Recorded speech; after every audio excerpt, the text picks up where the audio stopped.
Good morning. Good morning. We are extremely pleased that you are here. It is good to come together for the purpose of co-creating. Do you agree? Yes.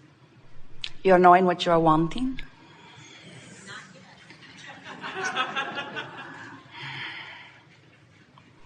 You enjoy the evolution of your desire?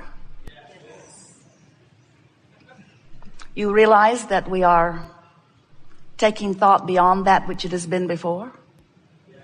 That while this is a gathering of satisfying much of what you have come for, depending upon where you are in relationship to your desire.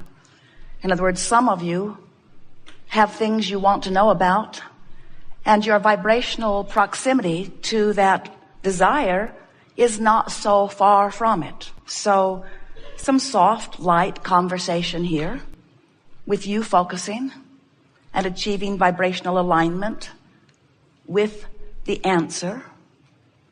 You move right into the vicinity of it and you receive it fully. But sometimes your life experience has you focused in a way that you are so much more aware of where you stand, which is not where you want to be, that even though you are articulating a question that really defines what you want to know or need to know or want to achieve or need to achieve, but you are so involved in the where you are, you're so aware that you don't know the answer or that you don't know what to do.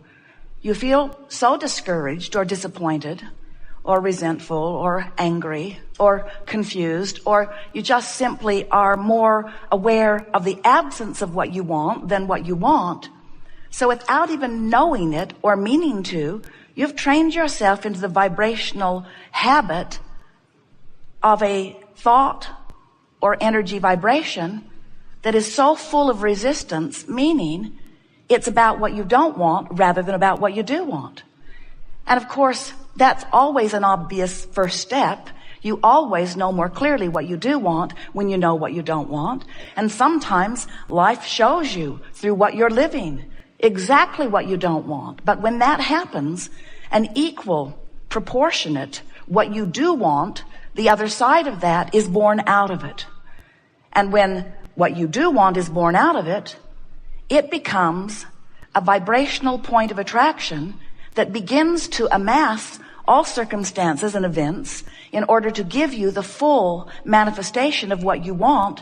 But if you are still so aware of where you are and what you don't want, then you can't get to it and it can't get to you. You cannot rendezvous with what you want when what's most active in your vibration is your awareness of what you don't want. Some say, well, that's a little tricky, because when I know what I don't want, because I'm living what I don't want, shouldn't someone just give me what I do want so I can feel better? And we say, you've been trying to get that for a very long time, and it is not working out that well. In other words, when you demand that the universe give you something that you are vibrationally not a match to, it's not going to happen. You have to make the match. You have to move your energy. You have to train your thought vibration into a new place. You have to tell a new story. You have to find ways of describing what you do want so vividly and so often that what you do want becomes an active, chronic vibration within you. And when that happens, it has to manifest. It cannot be otherwise. So there are two ways that you can tell if you're a match to what you want or if you're a match to what you don't want. If you're a match to the presence of what you want, or if you're a match to the absence of what you want. One really obvious way, it's manifesting if you're a match to it. In other words, when you are a match to what you want, it's showing up in your life experience. The other way is you can tell by the way you feel, whether you're moving toward or away from what you are really looking for. We really prefer to teach you about your emotions, which help you to know whether you are lining up with or moving away from what you want, because that's really what you came forth to do as genius creator that you are. You want to mold the clay, the creative clay of this time-space reality. And the way you mold that clay is by molding the energy or the thought vibration through your focus. If you wait until it manifests, we call that post-manifestational awareness. Oh, don't like that. Didn't mean to do that. Whoops. It's hard to suck it back, isn't it? Once it's manifested, once it's in your body or not in your bank account, or once your relationship has crumbled or your empire, once you are discordant from what you are wanting to the degree that the discordant has manifested rather than the harmony, you still can turn it around, but it's harder. It's much easier to catch it in the early subtle stages. When you came into this body, you already had the love thing nailed. You already had the I'm worthy beyond verbal description nailed. You knew that when you came. But you came to have more exposure to more life in order to evolve into yet more and more and more and more and more. And you've been doing it, every one of you, and your emotions let you know this one very important thing: how well you are keeping up with you, or how not well you are keeping up with you. So your emotions are so important. They are your guidance system. When you get here, a lot of others around you who have forgotten that, it's easy for them to remember it when they hear it, though. The resonance within them tells them that. But they've temporarily forgotten, and so they're looking at you, and when you're behaving by their standards in the appropriate way, which usually means you had to be born in their vicinity and only hear the things that they were talking about, because if you get out into the world, you get confused right away, because there are a whole lot of people living a whole lot of things in a whole lot of different ways. But so here you are, you're born, and they're looking at you. And if you're keeping the rules that they've set up for you, then they feel appreciation or approval of you, depending upon what's going on with them. But if you behave, they will like you. But if you misbehave, then they won't. And since their liking you seems to be important,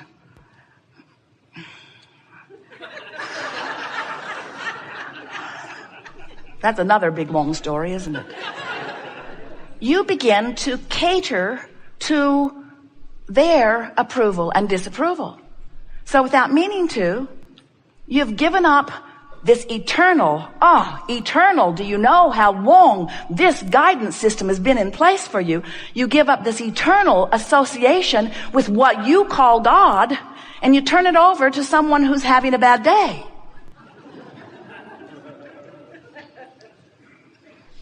And then over time, you become more and more confused, because the broader your world becomes, the more different people ask different things of you.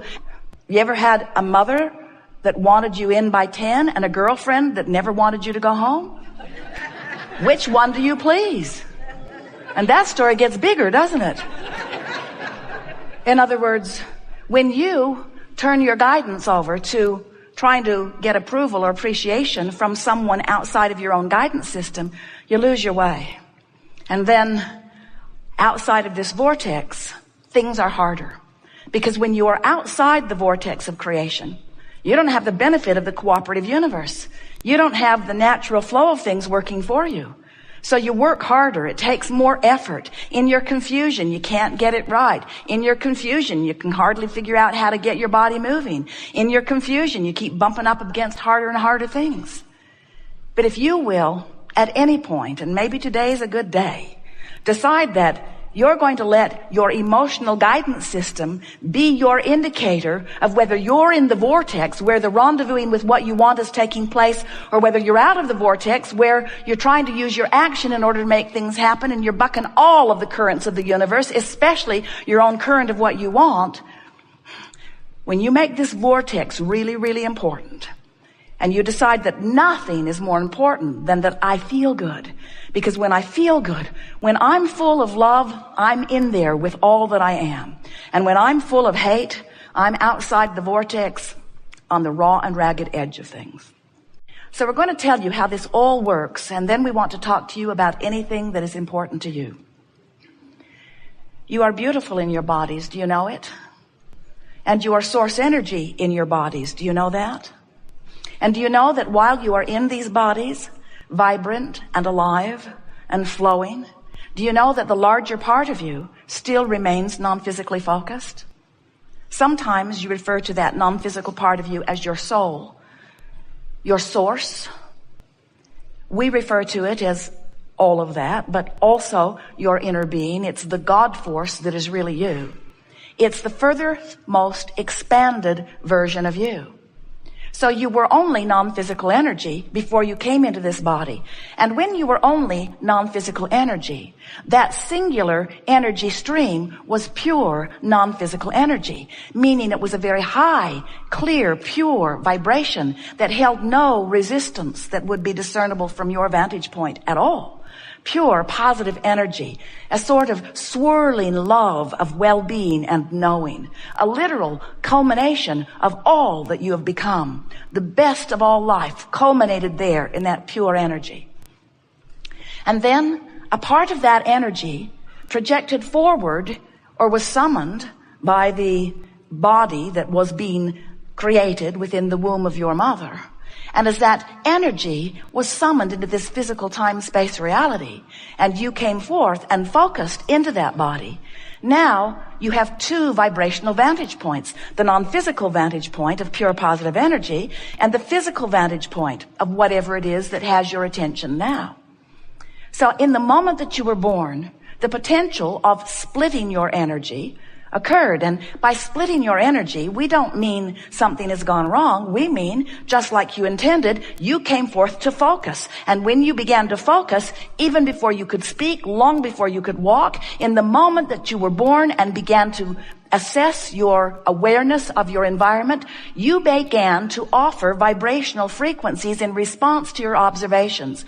And when you did that, those frequencies began to emanate, and they began to play a vibrational part with the vibrational emanation from your source.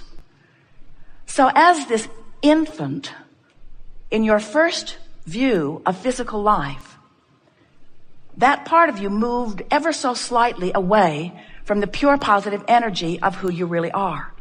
The reason that we are telling you the story in this way is because we want you right now, finally, to acknowledge that you,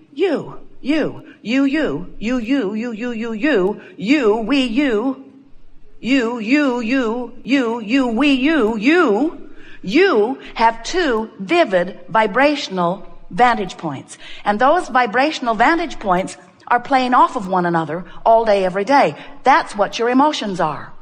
When you, in your body, are focused upon something in the way that the source within you focuses, for example, you are appreciating your body and you are loving life, the exhilaration that you feel is because your focused thought and the focused thought of the source within you about the same subject at the same time is a perfect match. So in your fusion, in your blending, in your alignment, in your closing of this gap, in your allowing of your complete connection with who you are, you feel the full vitality of source flowing through you in this actively focused human physical leading edge time-space moment. The best of life. When you are loving someone, perfect fusion. When you are hating someone, not even close. When you are feeling your worthiness, perfect fusion. When you are feeling insecure or unworthy, not even close. We want you to begin to utilize your emotions to let you know the most important thing that you will ever come to wonder about, and that is your relationship with who you are. Because when you pay attention to the relationship between you and you, now in your being tuned in, tapped in, turned on to the energy of you, to the fullness of you, to that which you call God force, to the energy that creates worlds, in that alignment and only in that alignment can you even begin to live your life in the way that you've intended. You are source energy. You didn't come forth to prove worthiness. You came forth as a worthy creator, eager to take thought beyond that which it had been before. And you knew that as you poured yourself into this physical body and into the contrasts that surround you, you knew that the contrast would inspire new desires. You knew that they would emanate from you constantly. And that's exactly what happens. The contrast helps you to know what you don't want, know what you do want. Isn't that the way contrast always works? Do you realize that without vibrational contrast, you couldn't see anything? That it's only because of contrast, photographers know it,